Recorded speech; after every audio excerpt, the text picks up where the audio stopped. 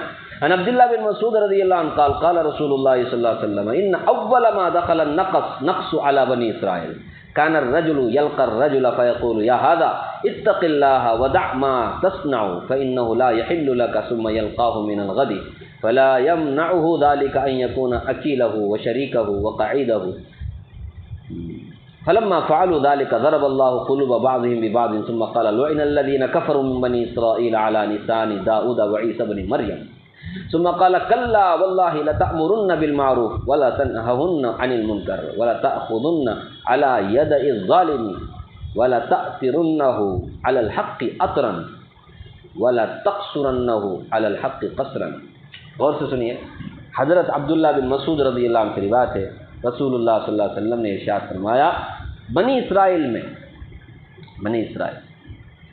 سب سے پہلی کمی یہ پیدا ہوئی کہ جب ایک شخص کسی دوسرے سے ملتا اس سے کہتا اے فلاں اللہ تعالیٰ سے ڈرو، جو کام تم کر رہے ہو نا اسے چھوڑ دو، اس لیے کہ وہ کام تمہارے لیے جائز نہیں ہے، حرام ہے۔ تو غلط چیز دیکھ کر، غلط کام دیکھ کر کے غلطی کرنے والے کو بولتا تھا ایسے مت کرو، چھوڑو، پہلے تو یہ بولتا تھا، پھر دوسرے دن اس سے ملتا تو اس کے نہ ماننے پر بات نہیں مانا، وہ انہیں ملا پہلے دن بولا تھا نہیں کرنا بول کے، وہ بات نہیں مانا، تو دوسرے دن اس سے ملتا تو اس کے نہ ماننے پر بھی وہ اپنے تعلقات کی وجہ سے اس کے ساتھ کھانے پینے میں اٹھنے بیٹھنے میں ویسا ہی معاملہ کرتا جیسا کہ اس سے پہلے تھا، جیسے پہلے جاتے تھے تاج محل چائے پینے کے لیے ویسے ہی جا رہے، پہلے دن روکا نہیں روکا، دوسرے دن بھی اس کی دوستی تو چالو ہے، پینا کرنا کھانا اٹھنا بیٹھنا سب چالو ہے۔ جب عام طور پر ایسا ہونے لگا اور امر بالمعروف نہیں عن المنکر کرنا چھوڑ دیا تو اللہ تعالیٰ نے فرما برداروں کے دل نافرمانوں کی طرح سخت کر دی، اب دونوں کے دل ایک جیسے ہو گئے، سمجھ رہے؟ بات نہیں مانا تو اس کے بعد کیا کرنا چاہیے تھا؟ اپنی دوستی کو سٹاپ کرنا چاہیے تھا، کاٹنا نہیں بولتا نا، سٹاپ کرنا چاہیے تھا، جانے آنے کا سٹاپ نہیں دو، تم میری بات نہیں مانے نا، اب میں تمہارے ساتھ چائے نہیں پیوں گا، نہیں میں پلاتا ہوں میں کھلاتا ہوں، تم پلاؤ کھلاؤ لیکن میں نہیں آ سکتا کیونکہ میں نے تمہارے کو نیکی کی بات کی، تو اللہ رسول کی بات نہیں، یہ کر مت نہیں چالو، ان لوگوں نے ایسے ہی کیا تو اللہ تعالیٰ نے دونوں کے دلوں کو کیا کر دیا؟ ملا دیا، دونوں کے دل ایک جیسے ہو گئے، ایک دم کالے۔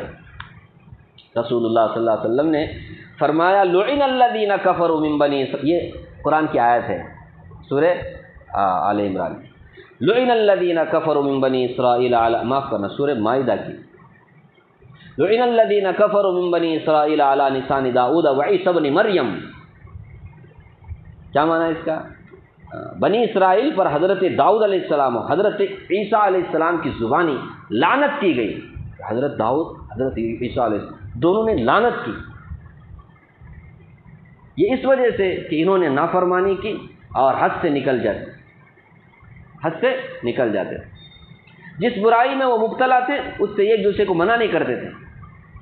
لعنت کیوں ملی؟ جس برائی سے روکا اللہ نے، وہ برائی سے رکتے بھی نہیں تھے اور دوسروں کو روکتے بھی نہیں تھے، منع نہیں کرتے تھے، واقعی ان کا کام یہ بلا شبہ برا کام۔ اس کے بعد رسول اللہ صلی اللہ علیہ وسلم نے بڑی تاکید سے حکم فرمایا کہ تم ضرور نیکی کا حکم کرو، برائی سے روکو، ظالم کو ظلم سے روکتے رہو، اس کو حق بات کی طرف کھینچ کر کے لاتے رہو اور اسے حق پر روکے رکھو۔ تو معلوم کیا ہوا؟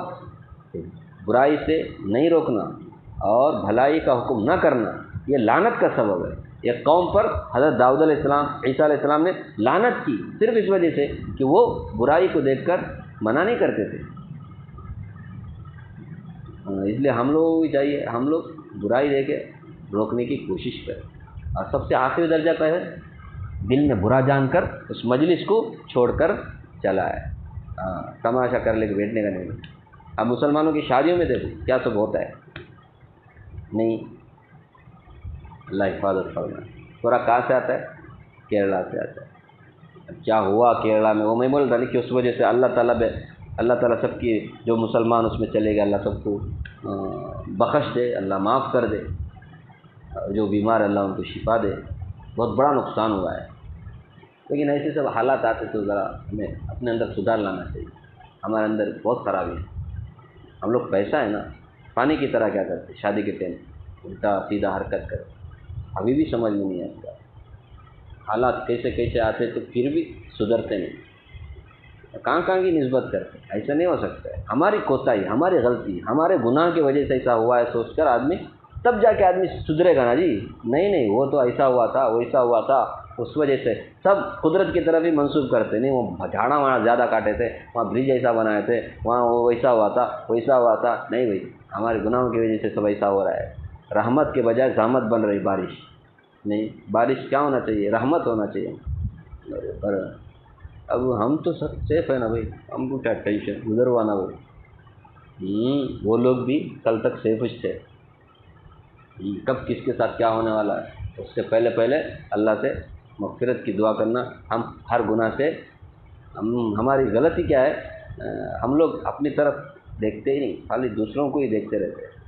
اپنی غلطی سدھارو گے تو کیا اپنی غلطی سدھارے تو کیا پورے قوم ارے یار تم پوری قوم سدھرنے کے انتظار میں ہو، ایسا ہو سکتا ہے کہ سب ایسا ہی سوچے تو سدھرنے کچھ نہیں بدلے کوئی بھی، میرا قبر میرا حشر، میرے کو اللہ کے بعد میرے کو جواب دینے کا ہے، وہاں کوئی میرا ساتھ آئے گا کیا؟ تو اپنے آپ کو سدھارنے کا، چاہے دنیا دوسری طرف سے آئے، ہر ایک ایسا سوچے گا نا معاشرے میں سدھار آئے گا، پھر اس طرح ساری بستی کیا ہو جائے گی، سدھر جائے گی، پھر سارا شہر سدھر جائے گا، پھر اللہ تعالیٰ عذابوں سے بھی بچائے گا۔ کیا خیال آپ کا؟ اور نہ اسے جھٹکے دیتے رہے گا اللہ، جھٹکا ہے چھوٹا چھوٹا دے رہا ہے، ساری زمین کیا ہے اللہ کے سامنے، کچھ بھی نہیں ہے، کچھ بھی نہیں، ایک گلیکسی کے سامنے زمین کی کیا حقیقت ہے، سمجھے؟ خیر، تو برائی دیکھتے ہوئے برائی سے روکنا یہ ہمارا فرض ہے، نہیں تو پھر لعنت کا سبب ہے۔ عن ابی بکر صدیق رضی اللہ عنہ انہ قال یا ایھا الناس انکم تقرؤون هذه الآیہ یا ایھا الذین آمنوا علیکم انفسکم لا یضرکم من ضل اذا اهتدیتم الی اللہ مرجعکم ان الناس اذا رأوا الظالم فلم یأخذوا علی یدیہ اوشک ان یعمهم اللہ بعقاب منہ۔ غور سے سنیے، حضرت ابو بکر صدیق رضی اللہ عنہ نے فرمایا، لوگو تم یہ آیت پیش کرتے ہو، یہ آیت کیا ہے؟ یہ سورہ مائدہ کی ایک آیت ہے، اس کا مطلب کیا ہے؟ ایمان والو تم اپنی فکر کرو، شیخ اپنا دیکھ بولتا ہے، تم اپنی فکر کرو، جب تم سیدھے راہ پر چل رہے ہو تو جو شخص گمراہ ہے اس سے تمہارا کوئی نقصان نہیں، اس آیت کا معنی۔ اب اس آیت کو سنتے ہوئے کیا لگتا ہے بھائی دوسرے کون بھی کام بھی جانے دو، بھائی ہمیں اپنی فکر کرنا، اللہ بولے دوسروں کے ساتھ فکر کرنے کی ضرورت نہیں، اپنی فکر کرو۔ حضرت ابوبکر رضی اللہ عنہ نے اس آیت کو پڑھ کر کے فرمایا، میں نے رسول اللہ صلی اللہ علیہ وسلم کے ارشاد فرماتے ہوئے سنا ہے کہ جب لوگ ظالم کو ظلم کرتے ہوئے دیکھیں اور اسے ظلم سے نہ روکیں تو وقت دور نہیں کہ اللہ تعالیٰ ان سب کو اپنے عمومی عذاب میں مبتلا فرما دے۔ اس لیے کہیں اس آیت کو پڑھ کر گمراہ نہیں ہونے کا کہ اپنی فکر کرو، بھائی جو کچھ بھی برائی ہو رہی ہے برائی ہونے دو، ہم اس کو روکیں گے نہیں کیونکہ اللہ نے فرمایا اپنی فکر کرو۔ اس آیت کا یہ مطلب نہیں ہے، پھر کیا مطلب ہے؟ مطلب کیا ہے؟ ہمارا اپنا کام کرنا، جو اللہ نے دوسری آیتوں میں کہا، برائی سے روکنا، نیکی کا کام کرنا، ظالم کو ظلم سے روکنا، برے لوگوں کو برائی سے روکنا، سب کرتے رہنا، مانتا نہیں تو پھر اپنی فکر کرنا، نہیں سمجھے؟ دوسروں کو بول کر اپنے کو بھی سدھار لانا، دوسرا مانا ٹھیک ہے، نہیں مانا تو اللہ تعالیٰ فرماتے ہیں تم تو ہدایت پر ہو نا، اب اپنی فکر کرو نا، تم کو دوسروں کے بارے میں اللہ پوچھیں گے نہیں۔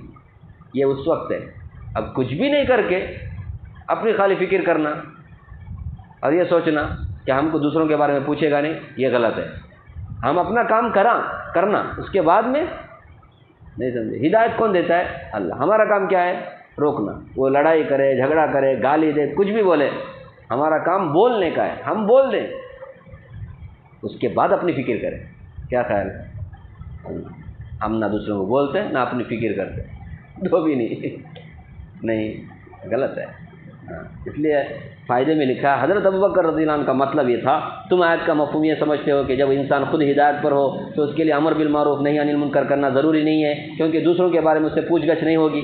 حضرت ابوبکر صدیق نے حدیث بیان فرما کر آیت کے غلط مفہوم کی تردید فرمائی ہے، جس سے واضح ہوا حتی الامکان برائی سے روکنا امت کی ذمہ داری ہے، ہر فرد کا کام ہے۔